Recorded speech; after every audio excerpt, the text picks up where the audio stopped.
Bismillah walhamdulillah alladzi arsala rasulahu rahmatan lil alamin. Bismillah walhamdulillah alladzi ja'ala nabiyyahu khataman nabiyyin. Bismillah walhamdulillah alladzi yaqulu fi haqqi sayyidil mursalin. Inna Allaha wa malaikatahu yusalluna 'alan nabi ya ayyuhalladzina amanu sallu 'alaihi wa sallimu taslima. Wa nusalli wa nusallim 'ala sayyidil rasulil karim sayyidina Muhammad bin Abdullah miftahi rahmatillah ala nabi ilmillah salatan wa salaman daimain bidawam mulkillah wa ala alihi wa sahbihi wa wala wa la hawla wa la quwwata illa billah. Amma ba'du, alhamdulillah, yang sama-sama kita muliakan dan sama-sama kita hormati segenap para alim ulama, para tuan-tuan guru, cukup pandai ulama, pemangku adat, wabil khusus kepada segenap para ustaz atau ustazah, pengurus Dewan Masjid Al-Fatah, dan kita semua yang hadir di tempat ini, ayahanda, ibunda, mudah-mudahan kita semua senantiasa mendapatkan keberkahan dari Allah Subhanahu wa taala fi din dunya wal akhirah. Amin ya rabbal alamin. Puja puji bagi Allah dan hanya kepada Allah Subhanahu wa taala. And also press this bell icon. Berbagai nikmat dan anugerah yang tiada pernah bisa kita hitung, tiada terhingga dan tiada terbilang, dan juga tiada ternilai. Bahkan ketika seorang hamba ini mencoba menghitung berapa nikmat yang dia terima dari Allah Subhanahu wa taala, la tuhsuha, tidak akan pernah sanggup seorang hamba tersebut menghitung berapa jumlah nikmat yang diberikan Allah kepadanya. Meskipun lautan jadi tinta, meskipun tumbuhan dan pohon yang tumbuh di atas permukaan bumi menjadi pena, lalu dituliskan satu demi satu nikmat dari Allah yang diterima oleh seorang hamba, maka tidak akan pernah cukup untuk bisa menuliskan betapa banyaknya nikmat yang diterima oleh kita sebagai manusia. Maka sejatinya tugas kita di dunia hanya sebagai pengabdi kepada Allah Subhanahu wa taala dan senantiasa mengucap rasa syukur kepada Allah. Oleh karenanya baginda Nabi Muhammad SAW mengajarkan kepada kita untuk senantiasa mengawali pagi, membuka mata, dan menjelang setiap hari-hari kita dengan ucapan doa bangun tidur, yaitu Bismillahirrahmanirrahim, Alhamdulillahilladzi ahyana. Doa tersebut diawali dengan kalimat hamdalah, kalimat memuja dan memuji Allah, kalimat syukur kepada Allah Subhanahu wa taala. Kenapa demikian? Karena inilah indahnya kita menjadi orang Islam. Ketika kita mendapatkan nikmat, lalu kepengen bertambah lezat nikmat yang kita sudah terima. Ketika kita sudah mendapatkan nikmat, lalu kita kepengen bertambah banyak nikmat itu. Ketika kita mendapatkan nikmat, lalu kita kepengen mendapatkan barokah dari nikmat yang telah kita terima, maka caranya mudah. Caranya adalah dengan bersyukur kepada Allah. Minimal kita mengucap Alhamdulillahirabbil alamin. Maka inilah yang diajarkan oleh baginda Nabi Muhammad SAW setiap kali kita, untuk kita senantiasa menjadi manusia-manusia yang bisa menambahkan nilai keberkahan nikmat yang telah kita terima. Dan cara kita bersyukur adalah dengan mengucapkan syukur hamdalah dan juga mengeluarkan setiap amal perbuatan kita dalam rangka beribadah dan mengabdi kepada Allah Subhanahu wa taala. Shalawat dan salam senantiasa kita sampaikan kepada kekasih kita, manusia yang sangat menyayangi kita semua, yang sayang, yang melebihi sayang seorang ayah kepada anaknya, melebihi sayang seorang ibu kepada anaknya, melebihi sayang seorang kekasih yang begitu mengasihi kekasihnya. Dialah baginda Nabi Muhammad sallallahu alaihi wa alihi wasallam. Manusia mulia, manusia yang dipilih oleh Allah dari berbagai macam manusia yang telah dipilih Allah. Jadi Nabi Muhammad sallallahu alaihi wasallam pernah bersabda, "Ana khiyarun min khiyarin, qad kharajtu min nikahin ilahi wasana." Nabi Muhammad mengatakan, aku ini manusia pilihan Allah dari manusia-manusia yang terpilih oleh Allah Subhanahu wa taala. Dan aku dilahirkan dari pernikahan yang Allah langsung jaga kesuciannya. Sehingga kita sebagai muslim harusnya meyakini bahwasanya ayah bunda Nabi adalah manusia suci. Ayah bunda Nabi adalah manusia yang mulia. Ayah bunda Nabi adalah manusia yang dipilih Allah Subhanahu wa taala untuk bisa mengantarkan yakni jasadnya baginda Nabi Muhammad lahir melalui rahim dan suri mereka berdua. Mustahil ketika Nabi seorang yang suci dilahirkan orang yang tidak suci, mustahil. Oleh karenanya dikuatkan dengan dalil dari Asy-Syu'ara. Surat Asy-Syu'ara mengatakan wa taqarrubaka fis-sajidin. Dalam tafsir Ibnu Abbas, beliau mengatakan bahwasanya ayat ini sedang menerangkan bahwasanya Allah memindah-mindahkan cahaya dari baginda Nabi Muhammad min aslabin tahirah ila al-arhamil fakhirah, dari sulbi-sulbi orang yang suci juga melalui rahim-rahim wanita yang dimuliakan Allah Subhanahu wa taala. Artinya ruhnya baginda Nabi Muhammad, cahayanya baginda Nabi Muhammad dihantarkan dan dipindahkan dari manusia ke manusia ke manusia hingga kepada ayah bunda Nabi yang semuanya manusia tersebut adalah orang-orang yang memiliki sifat as-sajidin, orang yang menjaga sujudnya kepada Allah, orang yang menjaga tauhidnya kepada Allah, orang yang menjaga imannya kepada Allah Subhanahu wa taala. Sehingga kita tolak kalau ada pemahaman atau ada aliran yang mengatakan ayah ibu Nabi bukan Islam, ayah ibu Nabi bukan orang suci, ayah ibu Nabi ada di neraka. Waliyadzubillah, ini adalah pendapat yang sangat kurang ajar. Karena kita memiliki baginda Nabi Muhammad SAW, beliau sendiri yang mengatakan, aku dilahirkan dalam pernikahan yang Allah langsung jaga kesuciannya. Kemudian diperkuat dengan dalil Quran Asy-Syu'ara tadi yang kami sebutkan, maka sudah tentu Nabi Muhammad SAW adalah manusia yang sangat istimewa, sehingga disebut insanul kamil, basyarun laisa kal basyar, kal yaqut ainal hajar.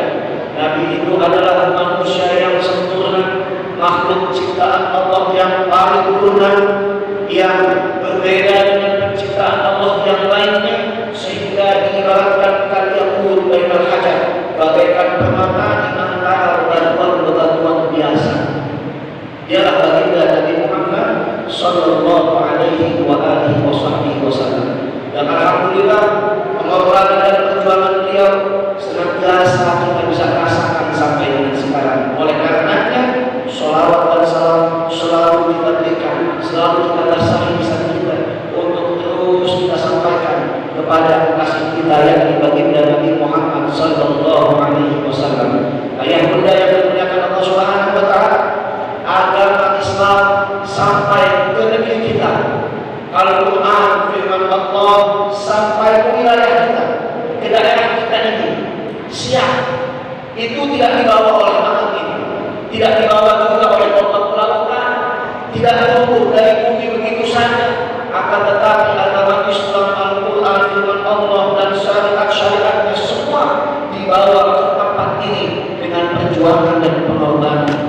Mereka yang senantiasa mewarisi sifat perjuangan baginda Nabi Muhammad sallallahu alaihi wasallam, yakni para alim ulama kita. Dan alhamdulillah sampai ke negeri ini, wabil khusus di kota Siak ini, sampai ajaran baginda Nabi Muhammad sallallahu alaihi wasallam. Terlebih kita punya sultan. Kami kemarin berziarah ke istana Sultan Siak. Di sana kami melihat berbagai banyak peninggalan sejarah dan banyak yang bisa kita ambil, yakni napak tilas perjuangan daripada Kesultanan Siak yang beliau juga salah satu turunnya Nabi Muhammad sallallahu alaihi wasallam.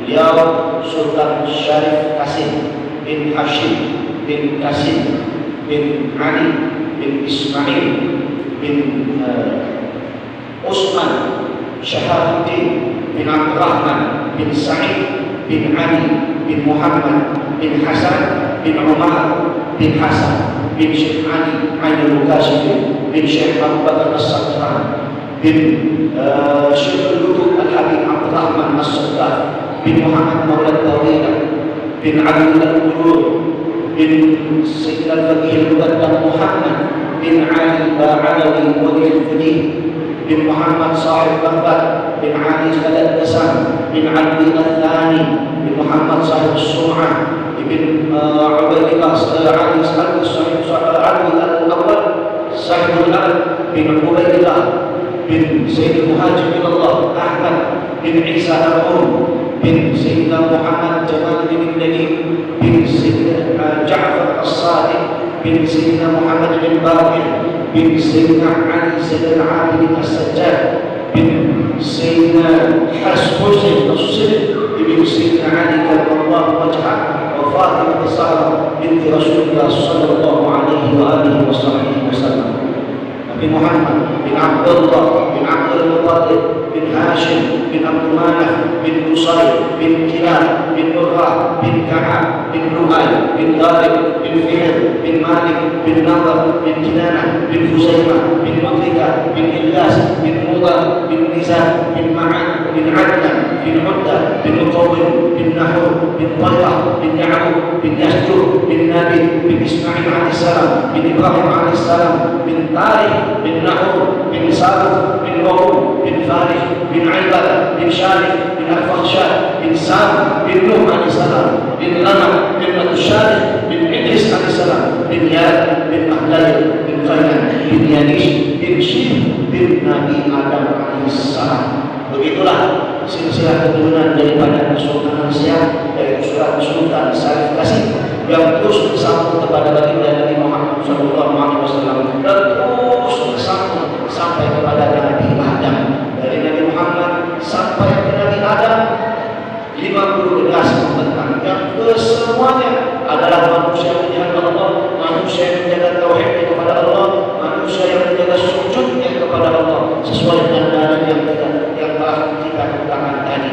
Demikianlah para idola-idola sesungguhnya, demikianlah para teladan-teladan sesungguhnya yang kita beriringi atas perjuangan dan pengorbanannya, sehingga tugas kita sampai dengan saat ini yakni meneruskan pengorbanan dan perjuangan mereka, wabil khusus perjuangan dan pengorbanan baginda Nabi Muhammad sallallahu alaihi wasallam. Amin ya rabbal alamin. Oleh karenanya Bapak Ibu yang dimuliakan Allah, saya datang berdua, saya bangga, alhamdulillah. Saya sudah agak kering komando. Jadi saya berikan kesempatan kepada saudara-saudara saya untuk bicara. Nampaknya dari tadi dia senggolkan saya gantian begitu. Silakan kepada saudara saya untuk menunjukkan apa yang bisa kita sampaikan. Baik, bismillahirrahmanirrahim. Ayah bunda yang dimuliakan Allah Subhanahu wa taala, ya beginilah nasibnya anak kembar yang mungkin baru pertama Bapak dan Ibu berjumpa dengan kami penceramah langsung dua sekaligus. Mungkin kalau penceramah satu, panitia nggak perlu repot-repot cari kursinya satu, mimbarnya satu.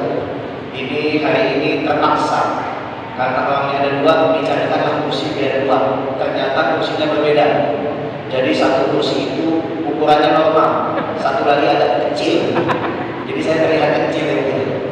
Masya Allah, inilah kami memang selalu berdua dalam dakwah kami di televisi pun kami disebut dengan Ustaz Kembar. Memang kembar betulan. Ini tetangga saya dari dalam pulau itu. Kami berbeda dengan jarak 9 menit. Biasanya kalau kami lagi tabligh akbar, kalau kami lagi menyampaikan di acara-acara yang besar, Kami itu ngomongnya bergantian, bisa 5 menit bergantian, 5 menit bergantian. Tapi karena ini kajian turun, maka kalau gantian-gantian rasanya kurang sampai gitu ya. Jadi insya Allah apa yang disampaikan pada siang hari ini yang diawali oleh saudara saya, kalau beliau tadi sudah sampaikan salam untuk para ustaz, salam untuk para atau pendeta, salam untuk pengurus masjid. Jadi saya kehabisan salam Pak Bapak. Saya bingung mau salam siapa lagi. Mungkin salam dari Ninjai. Masya Allah. Jadi alhamdulillah kami tiba sampai di tempat ini Masjid Al-Fattah yang memang kami ini di dalam rangka perjalanan safari dakwah. Hari ini sudah titik safari kami yang ke-6 atau ke-6 dari tanggal 9 Desember kemarin. Kami sudah berkeliling, diawali dengan daerah Papan Hilir, lalu ke Dinas, lalu sampai ke Siak. Di Siak ini tempat terakhir. Setelah dari sini mungkin kami akan lanjut ke Pakning, dan nanti dari Pakning besoknya lusa kami sudah berkeliling ke Rokan Hulu sampai dengan tanggal 23 Desember. Inilah perjalanan dakwah. Dari tanggal 23 kami pulang ke tanah air, ke Jakarta. Dikasih waktu seminggu. Jadi kami ini kerjasama dengan yayasan kita berbagi. Nanti di awal Januari kami berangkat lagi, insya Allah ke Kalimantan. Dari Kalimantan mungkin 2 minggu, 2 pekan. Setelah itu kami sambung perjalanan ke Denpasar kali. Lalu kami sambung lagi ke Brunei Darussalam. Dari Brunei ke Singapura, dari Singapura ke Hongkong dapat ke Australia. Itu pun kalau ada yang undang. Belum ada yang undang. Tapi alhamdulillah inilah perjalanan safari dakwah. Ini sudah titik ke-6 dan insya Allah mudah-mudahan kami juga minta doanya dari ayah dan bunda. Semoga selalu dalam keadaan sehat, afiat, istiqomah di dalam dakwah, itu yang terlebih penting. Bapak Ibu yang dimuliakan Allah Subhanahu wa taala, sampaikan kami di berbagai tempat. Memang kami mengawali dengan berbagai macam pembahasan. Ada bahasan-bahasan yang memang ketika kami jumpai banyak anak-anak, maka bahasan kami pun menyentuh ranah anak-anak. Ketika kami jumpai banyak jumpa ibu-ibu lebih banyak daripada kaum bapak, maka bahasanya pun harus mengarah kepada kaum ibu. Tapi siang ini nampaknya memang kaum bapak lebih banyak dari kaum ibu. Mungkin karena memang ini adalah pusat kota, jadi insya Allah seimbang. Mudah-mudahan Bapak Ibu yang dimuliakan Allah, duduknya kita adalah duduk yang manfaat dunia akhirat. Duduknya kita sejenak adalah merupakan siraman pahala yang besar dari Allah Subhanahu wa taala. Karenanya Bapak Ibu, terkadang ada yang curhat sama saya. Pak Ustaz, saya ini banyak persoalan. Saya banyak persoalan hidup. Dan juga rasa-rasanya saya bosan menjalani hidup. Loh, kenapa kok bosan? Iya Pak Ustaz, hidup saya ini monoton. Hidup saya ini begitu-begitu saja.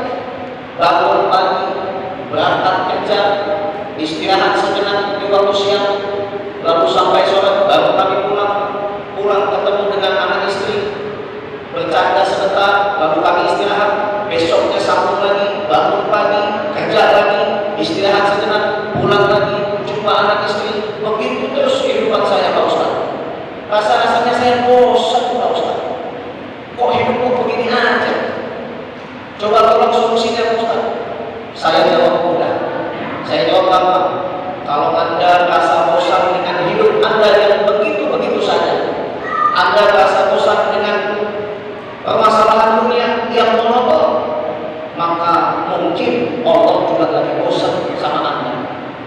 Loh, Pak Ustaz begitu jawabnya? Harusnya kasih solusi buat saya. Kalau saya lagi bosan sama hidup, kenapa Pak Ustaz bilang Allah lagi bosan sama saya? Oh iya, Allah itu bosan sama kamu. Kenapa? Allah cari di sudut berjamaah, kamu gak ada. Allah cari kamu di duha, kamu gak ada. Allah tetap mencari kamu zuhur berjamaah di masjid, kamu gak ada. Allah cari kamu di setiap sholat berjamaah, kamu tidak ada. Apakah Allah bosan? Allah masih terus mencari kamu.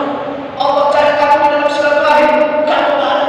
Allah cari kamu dalam sedekah, kamu gak ada. menantikan kehadiran kamu tidak ada. Allah bosan dari kamu. Oleh karenanya hidup kamu begitu-begitu saja. Masya Allah. Rupanya ini menyentuh hati. Betul Pak Ustaz, betul Pak Ustaz. Memang hari-hari ini saya jauh dari agama, jauh dari Allah. Ibadah saya rusak, ibadah saya hancur lantaran kesibukan dunia saya. Bapak Ibu yang dimuliakan Allah, perlu kita ketahui ada sebuah kisah. Kisah ini bercerita tentang tukang cukur dengan pelanggan yang sedang dicukur rambutnya. Lalu tukang cukur ini seseorang yang tidak percaya dengan Tuhan, dia tidak percaya sama Allah.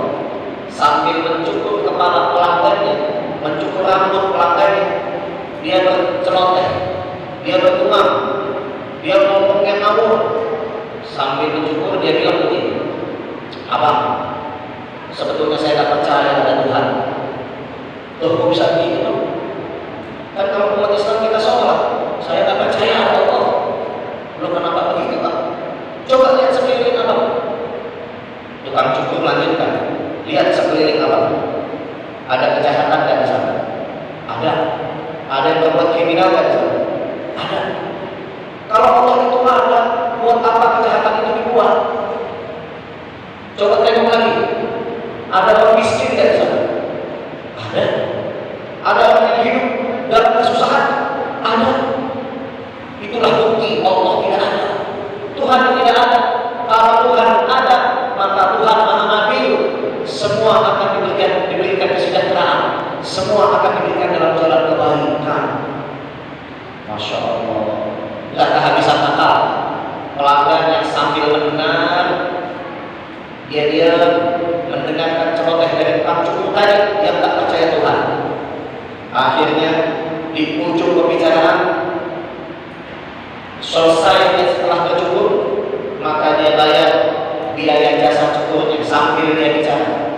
Abang tukang cukur, tapi kok saya tak percaya ada tukang cukur?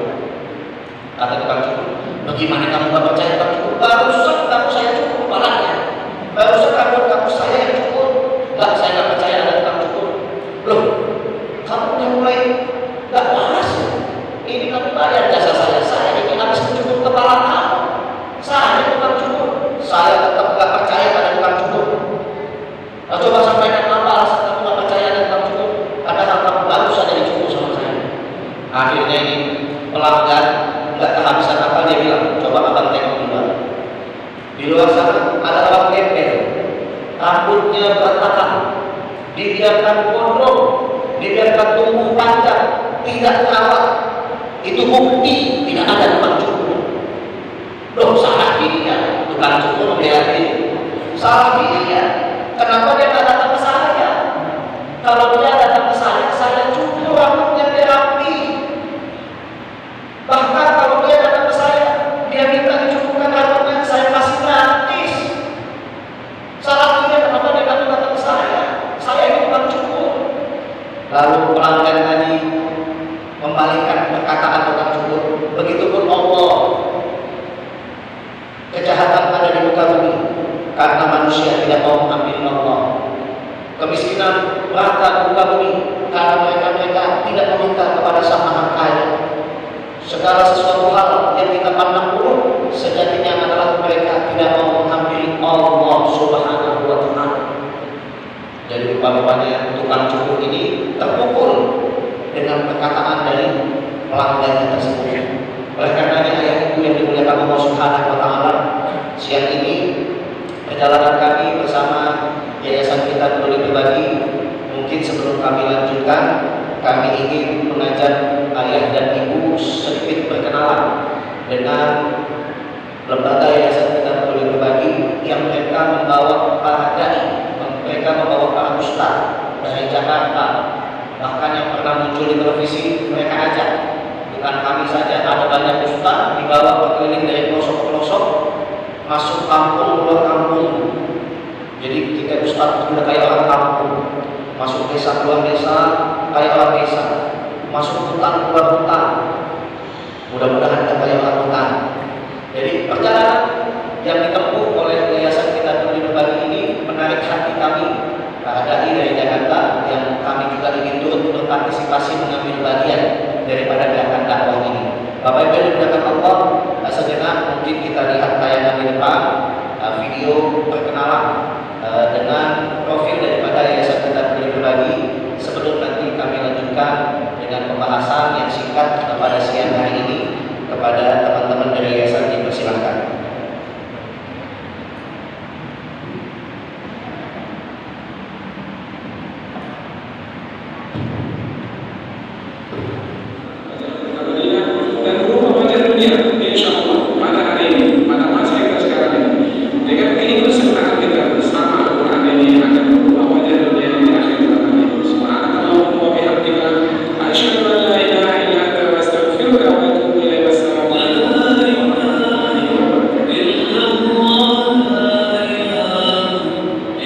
Ya, itu sekilas dari profil Yayasan Kitab itu. Dan setiap sampai dakwahnya adalah menyebarkan Quran ke setiap tempat, ke setiap pelosok. Mungkin di rumah kita sudah banyak Al-Quran, sudah lengkap Al-Quran di masjid-masjid, di pondok-pondok pesantren, tapi ternyata dalam perjalanan dakwah ada ditemukan masih berbagai tempat yang membutuhkan Al-Quran.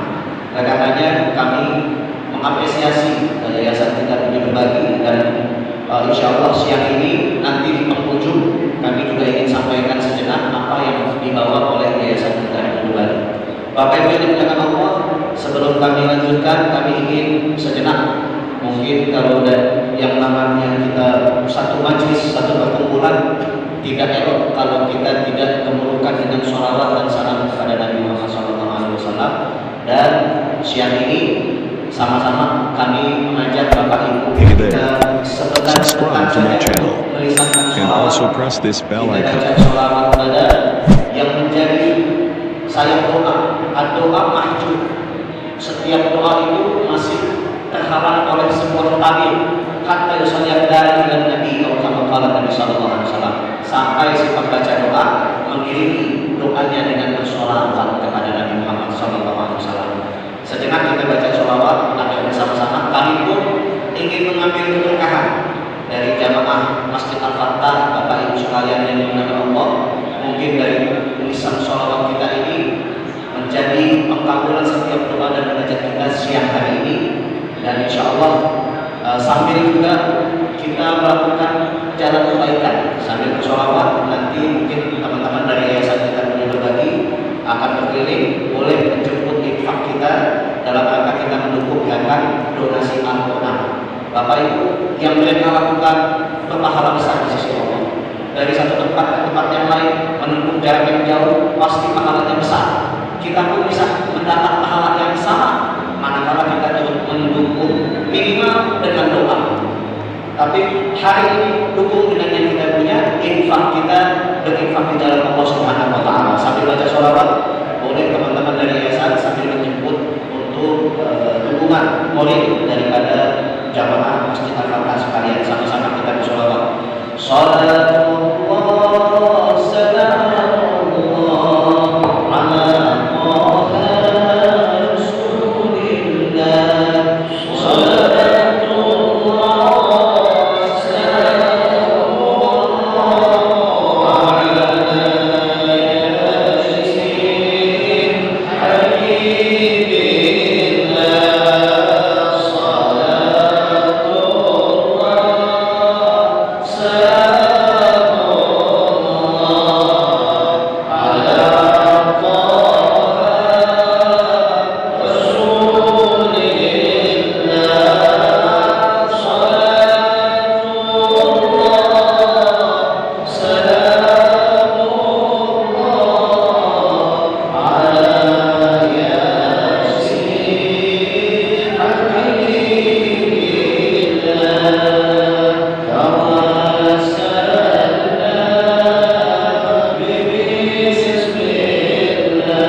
setiap pagi dan setiap harinya kita diutus dua malaikat yang ada di hadapan kita.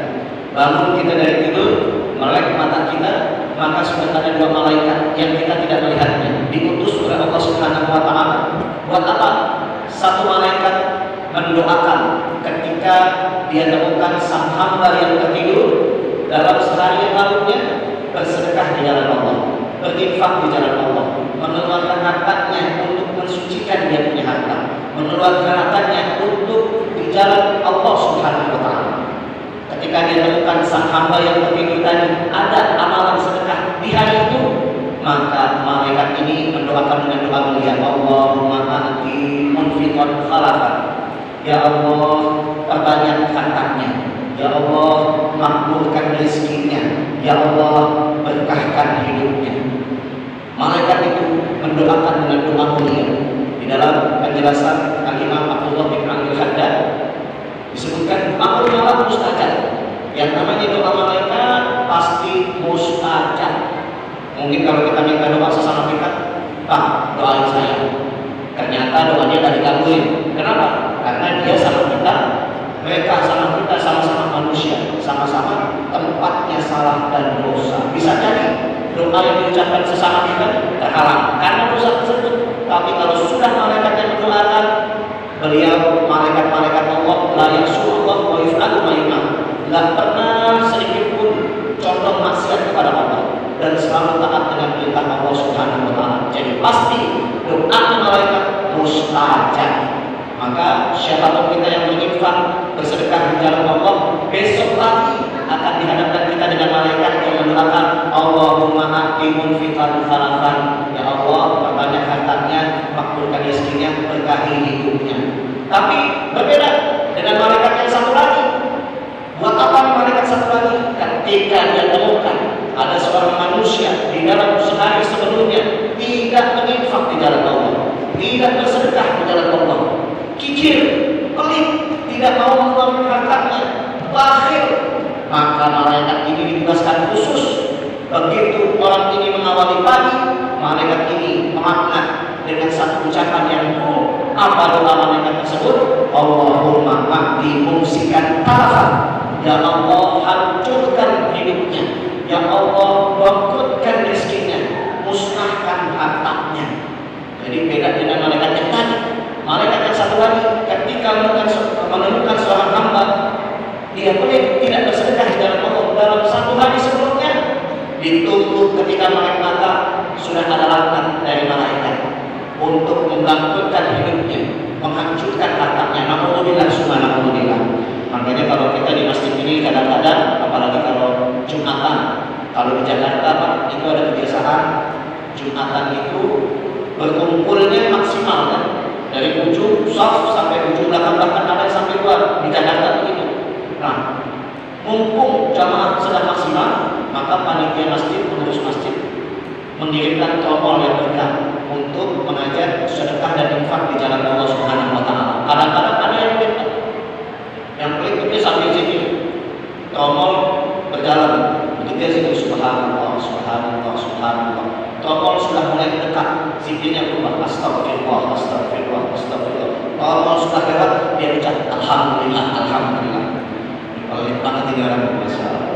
Jadi Bapak Ibu dengan Allah Subhanahu wa Ta'ala, manakala kita menolong agamanya Allah, maka Allah akan menolong kita. Maksudnya gimana Ustaz? Intan surah dan syukur, ayatnya jelas. Tolong agamanya Allah, kita tolong Allah punya urusan, maka Allah akan menolong kita. Kita mungkin hidup banyak permasalahan, kita mungkin hidup banyak yang ingin kita minta dari Allah, maka caranya tolong dulu Allah. Iyyaka na'budu wa iyyaka nasta'in. Kita sembah dulu Allah, hanya kepadamu kami menyembah dan hanya kepadamu kami meminta. Sembah dulu Allah, baru kita minta. Tolong dulu agamanya Allah, baru kita mendapatkan pertolongan dari Allah Subhanahu wa Ta'ala. Baik ya, kemudian dimuliakan Allah, maka begitulah cara kita untuk bisa menghampiri bagaimana Allah menolong kita semua. Tidak akan kita bisa mendapatkan kebaikan dari Allah kalau kita tidak mendatangi Allah terlebih dahulu. Ketika kita datang berjalan kepada Allah, Allah akan mendekat dengan berlari. Itu kiasan di dalam hadis itu sudah jelas. Akan allati sabaqat ghadabi. Di dalam hadis qudsi Allah mengatakan, kasih sayangku itu mendahului murkaku. Artinya Allah senantiasa menunggu kita, sekalipun kita ahli maksiat, sekalipun kita orang yang senantiasa lalai, senantiasa kita melupakan Allah, kita lupa, tak pernah sedekah, tak pernah full sholatnya, bolong-bolong puasanya, maka Allah senantiasa menunggu kita dengan pintu taubatnya. Ayah bunda yang dimuliakan Allah Subhanahu wa Ta'ala, PR kita yakni teruskan perjuangan daripada dakwah baginda Nabi Muhammad SAW. Beliau ketika diutus menjadi Rasulullah di umur 40 tahun, lalu kemudian beliau berdakwah secara sembunyi-sembunyi selama 3 tahun lamanya.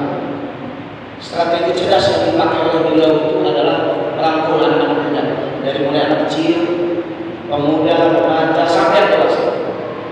Pada saat itu Sayyidina Ali bin Abi Thalib umurnya 8 tahun, Zubair bin Awwam umurnya 8 tahun, Talha bin Ubaidillah 12 tahun, Aqab bin Abi Aqab 12 tahun, Abdullah bin Mas'ud 15 tahun, Ja'far bin Abi Thalib 18 tahun, Sa'ad bin Abi Waqqas 17 tahun, Sayyidina Utsman bin Affan 20 tahun, Amr bin Fuhairah 23 tahun, Mus'ab bin Umair 24 tahun, Sayyidina Umar bin Khattab 26 tahun, Abu Ubaidah bin Jarrah 27 tahun, Abdurrahman bin Auf umurnya 32 tahun, Bilal bin Rabah umurnya 30 tahun, Ammar bin Yasir umurnya 35 tahun, Sayyidina Abu Bakar As-Siddiq umurnya 37 tahun. Dan pada saat itu Nabi Muhammad SAW berumur 43 tahun. Dengan semangat anak-anak muda, semangat energi daripada semua pemuda-pemuda pada saat itu, beliau kumpulkan, beliau sinergikan sehingga menjadi kekuatan dahsyat. Maka beliau berhasil membawa Islam pada masa-masanya. Beliau ubah dakwahnya, tidak lagi sembunyi-sembunyi, tapi secara terang-terangan. Bahkan beliau mengutus Mus'ab bin Umair untuk mengislamkan kota Yathrib dan seluruh penghuninya, sehingga kota Yathrib berubah menjadi kota Madinatul Munawwarah. Ini adalah salah satu strategi cerdas baginda Nabi Muhammad SAW. Manakala ingin mengangkat kejayaan Islam, maka kita harus mulai dari anak-anak muda.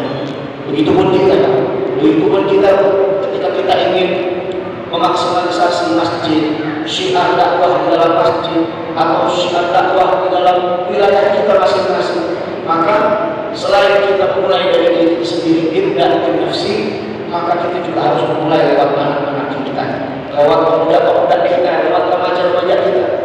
Bayangkan, andai kata kita tidak memperhatikan anak-anak kita nggak ditaruh di pondok pesantren, nggak ditaruh di madrasah, mereka sekolah umum tapi pendidikan agamanya pun tidak diperhatikan, ngajinya nggak diperhatikan, nggak dibawa ke majelis taklim, nggak disuruh untuk meramaikan masjid, nggak diajak ketika sholat berjamaah, nggak dibawa untuk ngaji, maka nanti ketika mereka dewasa, apa yang mereka bawa untuk menjadi seseorang yang bisa berbaur dalam lingkungan kaum muslimin? Pasti satu saat anak kita sedang sholat jamaah, imamnya datang, imamnya berhalangan datang, lalu warga masyarakat menunjuk anak kita, coba kamu tolong jadi imam, gantikan imam yang sedang berhalangan. Mereka menunjuk secara acak warga masyarakat yang menunjuk anak kita.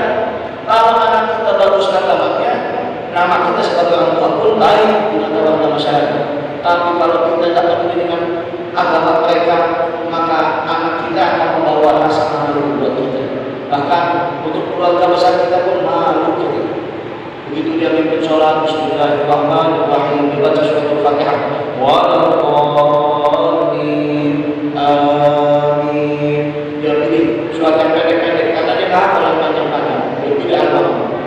Bismillahirrahmanirrahim. Awaitan ladzi yukadzibu bid-din, fadzalika alladzina an'amta 'alaihim, ghairil maghdubi 'alaihim waladdallin. Jamaah akhirnya amin aja. Amin. Al-Baqarah juga jadi Fatihah. Lantaran anak kita tidak ditekati pengajiannya, agamanya, sehingga Al-Quran pun enggak melekat di kepalanya. Bahkan surat yang pendek pun tidak tahu melekat di kepalanya. Begitu dia ucap jamaah ucap amin. Ini anak akhirnya berubah suatu Al-Kafir baca yang mudah-mudah. Bismillahirrahmanirrahim. Qul ya ayyuhal kafirun la a'budu ma ta'budun wa la antum 'abidun ma a'budu wa la ana 'abidun ma 'abadtum wa la antum 'abidun ma a'budu wa la ana 'abidun ma 'abadtum wa la antum 'abidun ma a'budu wa la ana 'abidun ma 'abadtum. Ulang-ulangnya dia lupa ayat penghabisannya apa. Wala antum, ulang-ulang muter-muter di situ. Akhirnya jamaah itu membantuin. Jamaah itu teriak dari belakang, lakum. Akhirnya ini ayat penghabisannya itu lakum. Dia baca lakum dinukum waladhdallin. Musik parah. Akhirnya jamaah ucap amin lagi. Amin. 3 kali amin satu rakaat. Gara-gara anak kita nggak hafal Al-Quran. Akhirnya begitu jamaah amin, dia pusing, dia baca surat lagi. Dia baca surat yang paling pendek. Bismillahirrahmanirrahim. Inna a'tainakal kautsar fasholli li rabbika wanhar. Inna a'tainakal kautsar fasholli li rabbika wanhar. Inna a'tainakal kautsar. Dia pusing sendiri, kok inanya jadi a'taina lagi. Akhirnya ibu membantuin lagi dari belakang. Inna lillahi wa inna ilaihi raji'un. Inilah akibat kalau anak kita tidak diperhatikan. Ada laisa istizah ayat yang benar. Wallah, ini bukan kita mengolok-olok ayat, tapi ini adalah permisalan contoh. Kadang-kadang imam kita, seorang imam masjid pasti bacaannya bagus, hafalan Qurannya lebih banyak dari yang lain. Bahkan bisa jadi hafizul Quran imam yang ditunjuk di dalam satu masjid. Tapi kadang-kadang kita temukan, sekali-kali kita ketemu satu momen imam itu lupa ayat, betul apa tidak? Apalagi seorang anak yang tidak diperhatikan agama, maka bukan saja dia lupa, tapi Al-Quran pun enggan bersahabat dengannya. Al-Quran pun enggan melekat dan hinggap di kepalanya. Wal'iyadzubillah, dan kandungan dosa itu bukan hanya dosa si anak, tapi juga dosanya orang tua yang tidak mau memperhatikan pendidikan agamanya. Maka ketika kita bicara masalah Al-Quran, kita sedang bicara kebesaran Allah. Setiap Nabi dan Rasul diberikan mukjizat untuk membantu sarana fasilitas dari Allah, membantu dakwahnya mereka agar umat manusia lebih yakin dan percaya. Nabi Ibrahim diberikan mukjizat api menjadi dingin. Nabi Musa diberikan mukjizat lautan bisa terbelah. Nabi Yusuf diberikan mukjizat wajahnya rupawan dan beliau bisa menampilkan mimpi-mimpi. Nabi Isa diberikan mukjizat menghidupkan orang yang telah meninggal dunia. Tapi semua mukjizat itu kepada para nabi dan rasul hanya berlaku pada saat masa mereka masih hidup. Begitu mereka meninggal dunia, tidak lagi tersisa mukjizatnya. Tapi baginda Nabi Muhammad SAW diberikan keistimewaan mukjizat yang tidak hanya berlaku pada saat beliau masih hidup, tapi terus berlaku sampai akhir zaman, yaitu Al-Quran. Inna nahnu nazzalna dzikra wa inna lahu lahafizun. Allah berfirman, sungguh kami yang turunkan Al-Quran dan kami juga yang menjaganya. Lalu kenapa Allah pakai kata kami? Kenapa Allah memilih diksi kami? Bisa saja Allah sebutkan aku yang turunkan Quran, aku yang menjaganya. Rupanya Allah Maha Bijaksana, Allah Maha Dermawan. Allah kepengen melibat sertakan hamba-hambanya yang soleh untuk bisa termasuk di dalam golongan orang-orang yang menjaga Al-Quran. Maka proses penjagaan Al-Quran itu Allah lahirkan di setiap generasi para penghafal Quran. Allah lahirkan setiap generasi ulama-ulama yang ahli dengan Quran, ahli tafsir, dan semua ulama-ulama yang menjaga Quran itu mereka semuanya adalah kaum yang termasuk di dalam kami yang menjaga Al-Quran. Lalu timbul pertanyaan, Ustaz, saya bukan ulama, saya bukan kiai, saya bukan ahli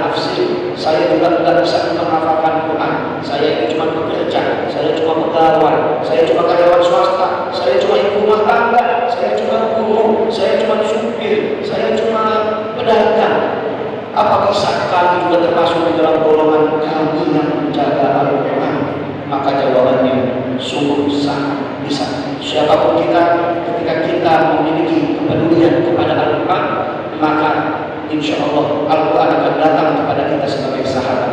Syafi'an li ashabi, akan menjadi penolong bagi setiap sahabat-sahabatnya Al-Quran. Al-Quran akan datang membawa keberkahan dalam hidup kita dunia dan akhirat. Amin.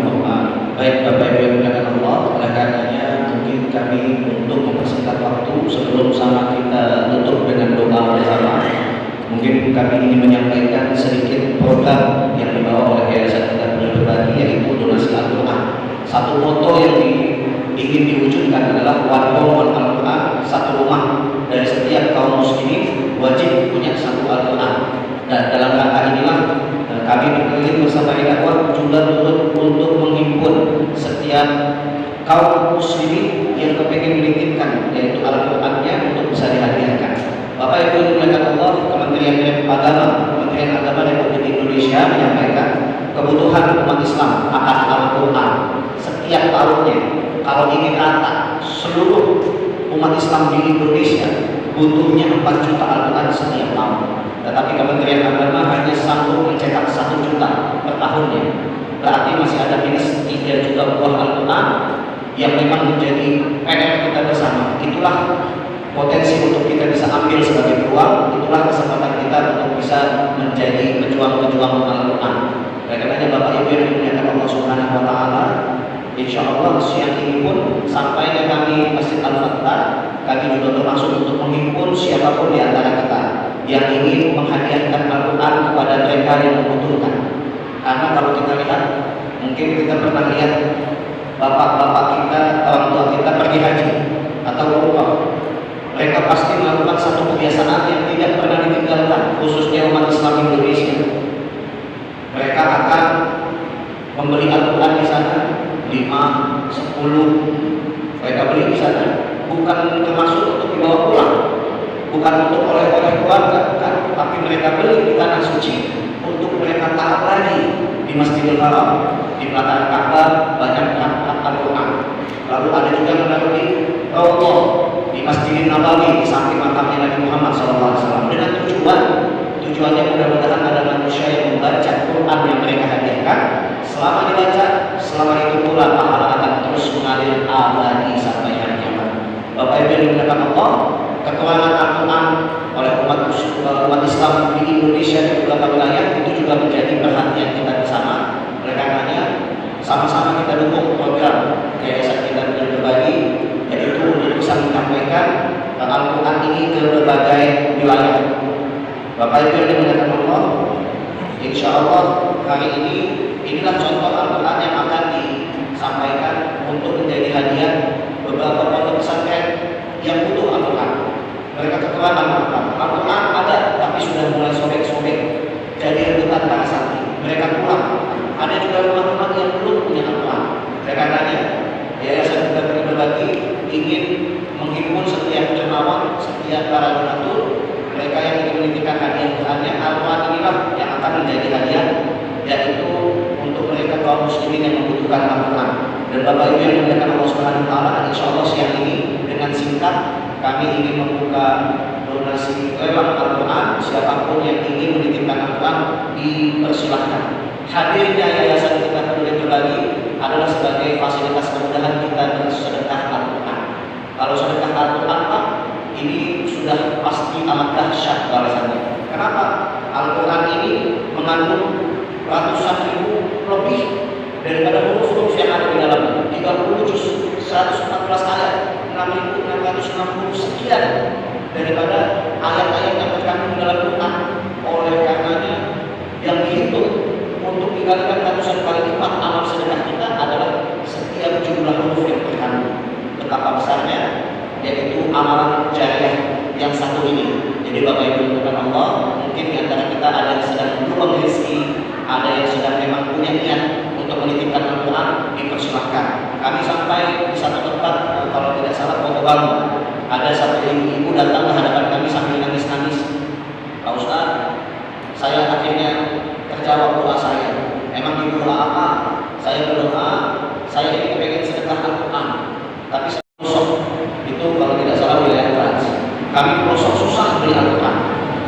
kami sudah punya Al-Quran di sini, masjid-masjid sudah lengkap Al-Quran. Madrasah sekolah di sini juga sudah punya Al-Quran. Saya bingung mau dikasih ke siapa. Oleh karenanya doa saya mudah-mudahan saya bisa sedekah Quran lagi. Pak Ustadz beserta yayasan datang dan tiba di wilayah kami. Itulah doa saya terjawab oleh Allah Subhanahu wa Ta'ala. Oleh karenanya Bapak Ibu yang dimuliakan Allah, dipersilahkan kepada siapapun dari kita, manakala kita ingin punya hati, biasanya suara hati itu ilham dari Allah.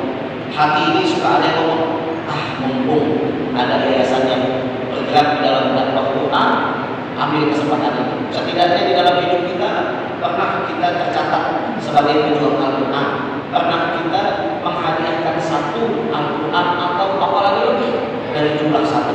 Jadi Bapak Ibu yang dimuliakan Allah Subhanahu wa Ta'ala, insya Allah siang ini pun seperti di tempat-tempat lain.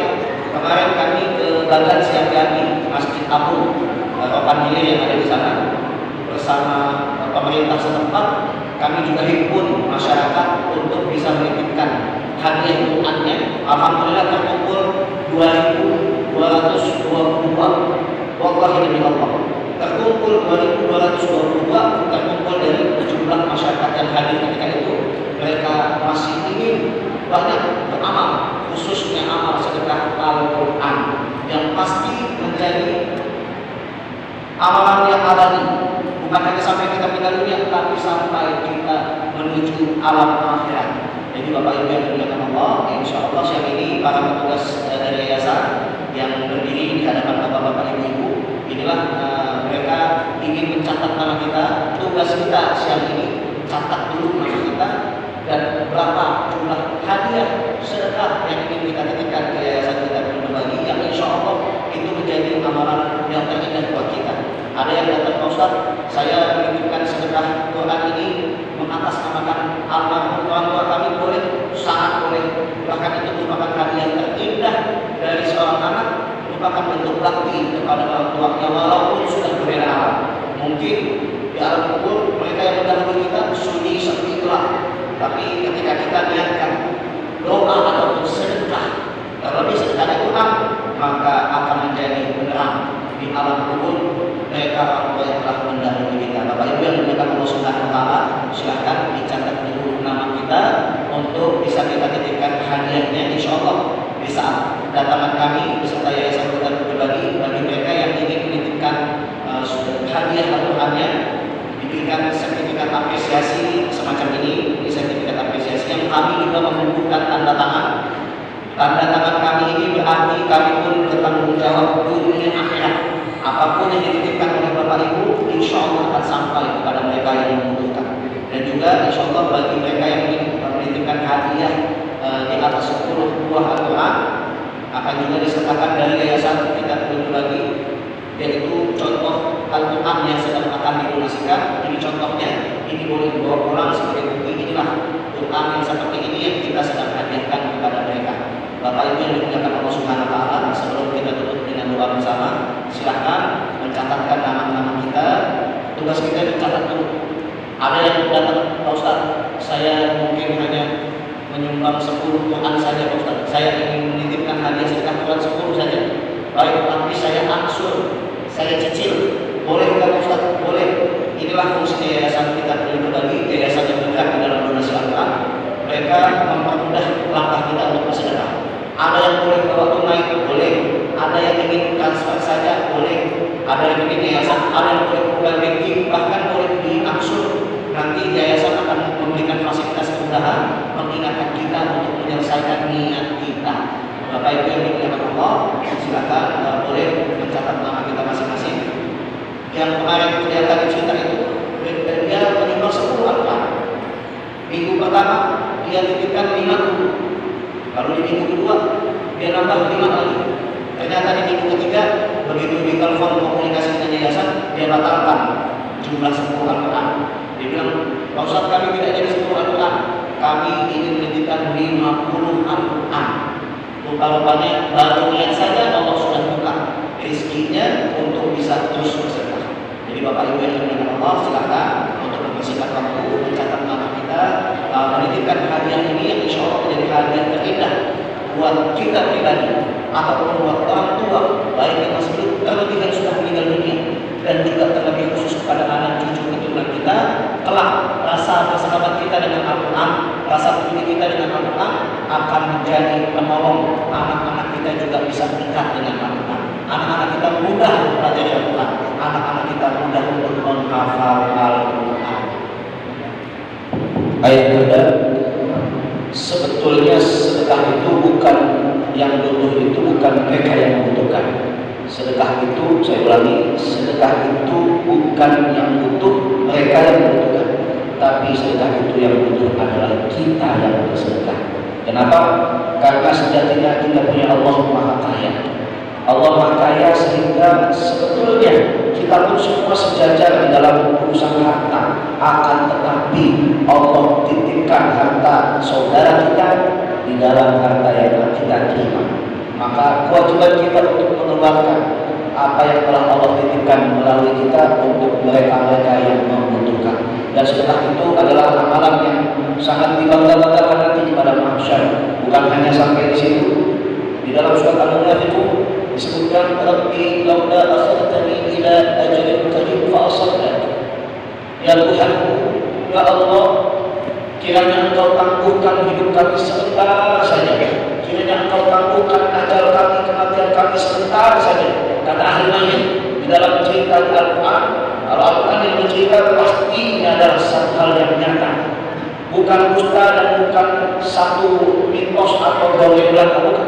Tapi ini adalah kejadian nyata bahwasanya setiap ahli ilmu meminta kepada Allah kesempatan agar ditangguhkan hidupnya sebentar saja, karena mereka ingin memperbaiki amalan mereka. Mereka ingin menyempurnakan amalan mereka agar kehidupan mereka di alam barzakh tenang. Apa yang mereka ingin lakukan? Mereka ingin melakukan sedekah. Fasadaqah, kami ingin bersedekah. Maka sudah pasti ahli mayit tahu betul betapa besar dahsyat manfaatnya sedekah untuk menolong mereka di alam barzakh. Mudah-mudahan kita pun demikian, sebelum ajal kita kepada kita semua, kita pun sudah menyempurnakan amal kita, kita pun sudah memperhias dan kita sudah memperindah amalan kita dengan sedekah. Ayah bunda yang dimuliakan Allah, kami buka donasi ini, silakan diangkat berapapun. Ada yang mau menyumbang 100 Al-Quran, marhaban. Ada yang ingin menyumbangkan 50 Al-Quran, silakan. Ada yang ingin menyumbangkan 20 Al-Quran, silakan. Silakan angkat tangannya atau panggil petugas kami memakai rompi hitam. Catatkan diri kita, manakala kita peduli dengan Al-Quran, maka insya Allah Allah pun akan peduli kepada kita. Ketika datang satu kesempatan, apalagi yang datang ini Al-Quran, besaran Allah, artinya yang datang bukan semata-mata Al-Quran yang datang, tapi Allah ingin menjemput kita. Allah ingin menjemput agar kita mengambil kebaikan yang Allah berikan lewat sedekah Al-Quran. Silakan untuk memanggil kawan-kawan kami manakala ada kesempatan atau keinginan untuk ikut bersedekah Al-Quran, meskipun berapapun jumlahnya, mau 10, mau 5, mau 2 atau 1 saja, minimal 1 dari kita masing-masing ketika berkumpul, maka insya Allah jumlah itu akan sangat bermanfaat bagi pondok pesantren atau bagi madrasah-madrasah. Dan kami juga akan meminta untuk berdokumentasi kepada kami untuk kami laporkan kepada yayasan manakala di tempat ini ada pejuang-pejuang Al-Quran yang juga ingin menyebarkan Al-Quran, yang juga ingin sama-sama kita menjadi kaum kami yang menjaga Al-Quran. Sebagaimana di dalam surat Al-Fajr ayat 10 di dalam Al-Quran.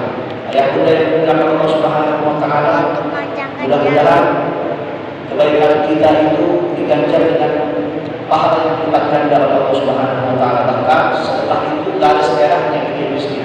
Sedekah itu tidak ada sejarahnya mengurangi harta. Bahkan Nabi mengatakan kalau kita yakin Nabi itu adalah Nabi kita, maka kita harus percaya bahwa setiap sedekah yang kita berikan akan mempertambah jumlah harta yang kita punya. Bertambah jumlahnya, bertambah berkahnya, bertambah nikmatnya, bertambah anugerahnya, bertambah pahalanya di sisi Allah Subhanahu wa Ta'ala. Inilah kemuliaan sedekah manakala kita ingin menjadi ahli sedekah, apalagi melibatkan Al-Quran, kebesaran Allah, firman Allah yang kita ingin hidup dan mati di dalam kemuliaan Al-Quran. Masya Allah. Masyaallah. Alhamdulillah datang mujahidah perjuangan Al-Quran pertama di tempat ini. Alhamdulillah kami mohon izin untuk bisa berkomunikasi kepada Anda. Di sini dengan siapa? Ganti hari ini bismillah kepada masyarakat yang ingin mempersilahkan. Oh iya, mudah-mudahan manfaat donasinya dan sampai kepada mereka yang sedang belajar dan mengamalkan Al-Quran. Doa yang ingin disampaikan adalah karena kalau yang namanya sedekah itu harus ganti dengan supaya Allah dan malaikatnya mencatat dan memberikan sayap bagi kita. Allah yang tahu. Baik, Allah Maha tahu apa yang tersembunyi di dalam hati kita masing-masing. Allah Maha tahu apa yang kita inginkan dan apa yang kita butuhkan. Mudah-mudahan Allah kabulkan. Silakan.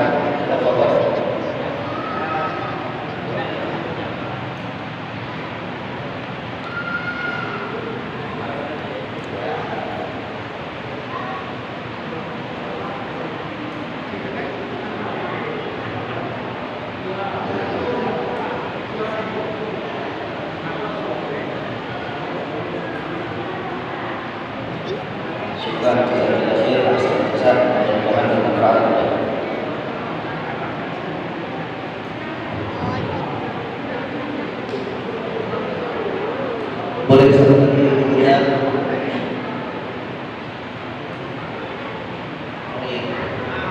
Ya, Bapak Ibu yang dimuliakan Allah, insya Allah informasi tambahan bahwa ketika kita ingin menyiapkan untuk menitipkan hadiah doa kita, maka tugas kita mencatatkan niat kita, lalu insya Allah satu Al-Quran yang dipersiapkan untuk menjadi hadiah ini infaknya 100.000 rupiah. Jadi 100.000 rupiah ini untuk satu Al-Quran. Kalau kita ingin 10 Al-Quran berarti 1 juta rupiah. Angka yang insya Allah kalau dalam sebulan mungkin habis kebutuhan, tapi untuk kita titipkan menjadi hadiah biar menjadi 10 buah Al-Quran yang sangat amat bermanfaat. Satu saja bermanfaat, apalagi jumlahnya banyak. Dan alhamdulillah kita juga kedatangan ibunda yang ada di tempat ini. Silakan. Mohon siapa namanya? Jadi mudah-mudahan donasinya bermanfaat dan nasihat apapun yang diberikan adalah kita yang ingin sampaikan supaya bisa kita amalkan jamaah.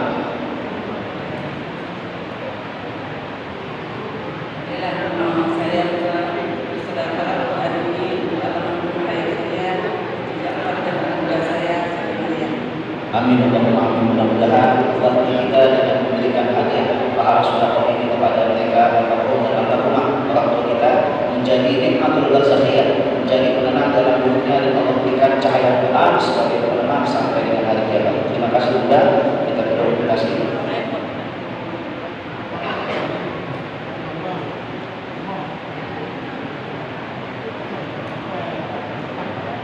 Jazakallahu khairan jazaa. Mudah-mudahan bermanfaat. Baik ayahanda dan bunda, kita yang namanya bakti kepada orang tua tidak bisa terputus dan tidak akan pernah terputus sampai kapanpun meskipun orang tua kita telah meninggal dunia.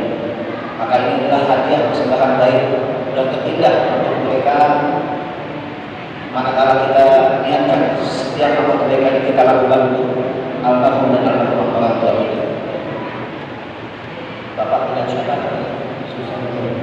Susanto, insya Allah hari ini menitipkan hadiah Quran dalam bentuk sedekah berapa kali diniatkan 5 buah Al-Quran dititipkan oleh Bapak dan juga ada niat khusus yang ingin disampaikan agar bisa kita aminkan bersama. Saya berikan pahala dari sedekah untuk almarhum bapak saya dan ibu saya. Semoga dapat umurnya diinginkan atas kegunaan mencapai di tempat yang mulia semoga Allah SWT. Amin. Amin. Allahumma amin. Sangat amat bermanfaat menjadi penerang di dalam alam kubur, bersahabat dengan ayah ibunda almarhum yang telah meninggal dunia. Allah firman Muhammad wa ja'alil jannata maswahum amin ya rabbal alamin. Selanjutnya dengan ayah siapa? Pak Henry, insya Allah hari ini menitipkan Al-Quran sebagai hadiah untuk Pak. 3 buah Al-Quran insya Allah dititipkan lewat yayasan kita berbagi dengan niat khusus.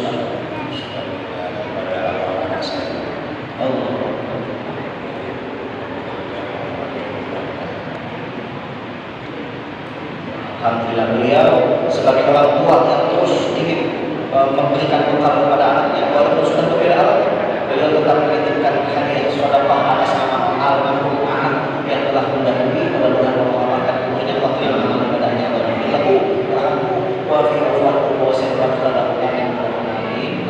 Kami dulu kita sebutnya hadapnya.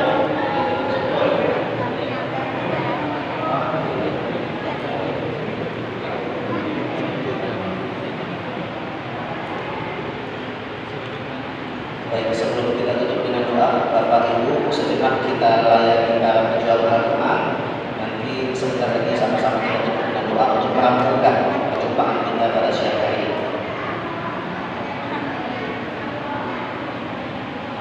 Alhamdulillah, alhamdulillah. Ayah bunda yang dimuliakan Allah, terima kasih, syukur, terima kasih jasa. Alhamdulillah. Baik.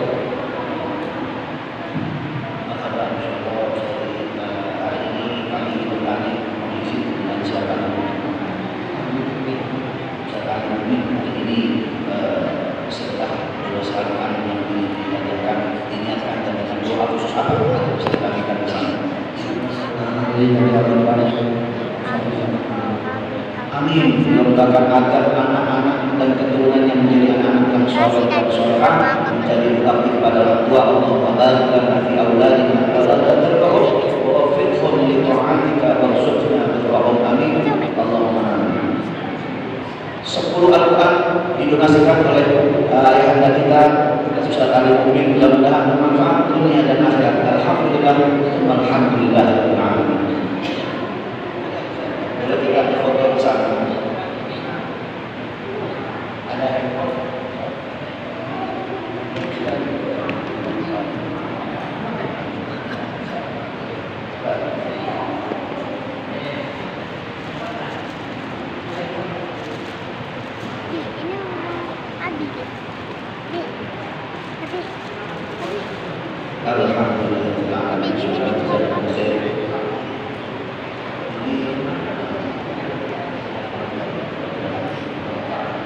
Baik Bapak Ibu yang dimuliakan Allah, masih ada yang mencatatkan namanya di depan ini Bapak dan tidak ada tahunya.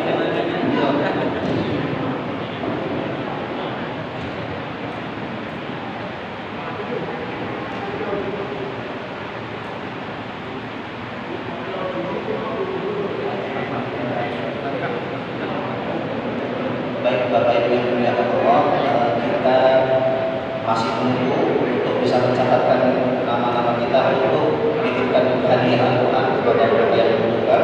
Sampai dengan ini kita tutup doa bersama kembali. Masih ada lagi, boleh sambil depan ibu-ibu yang sudah mencatatkan namanya boleh ke depan untuk dokumentasi. Silakan. Ayahanda juga boleh.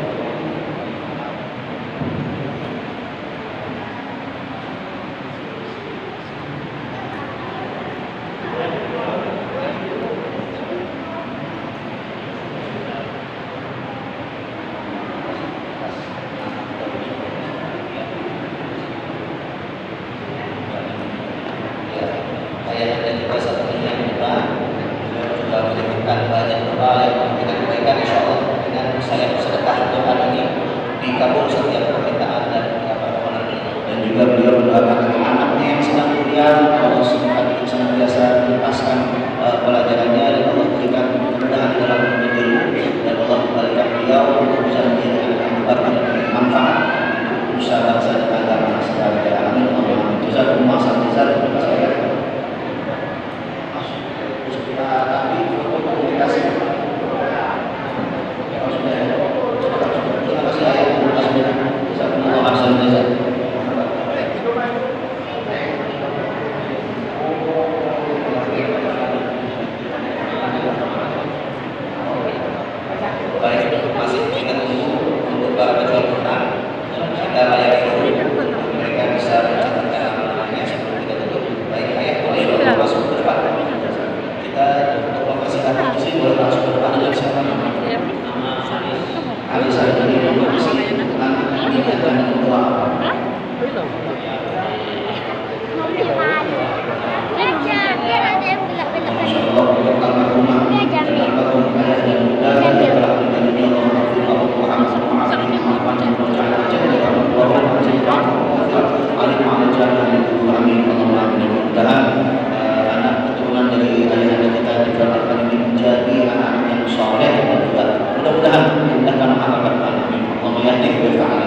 berkaitan dunia.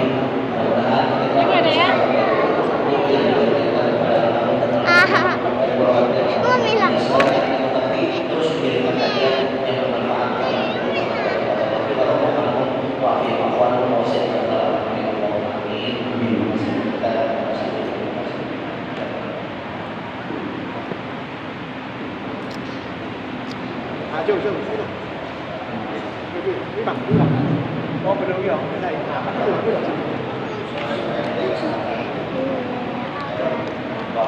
Kenapa habis itu?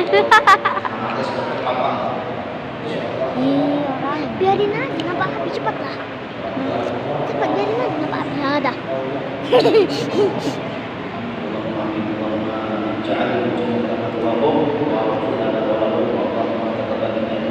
Nah, ya.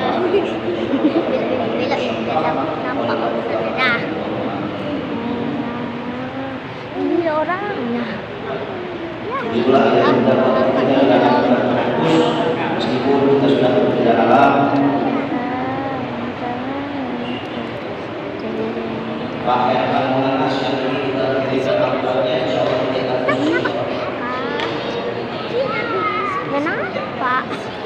beliau berikan alam Iya, biar nampak kok. Biar.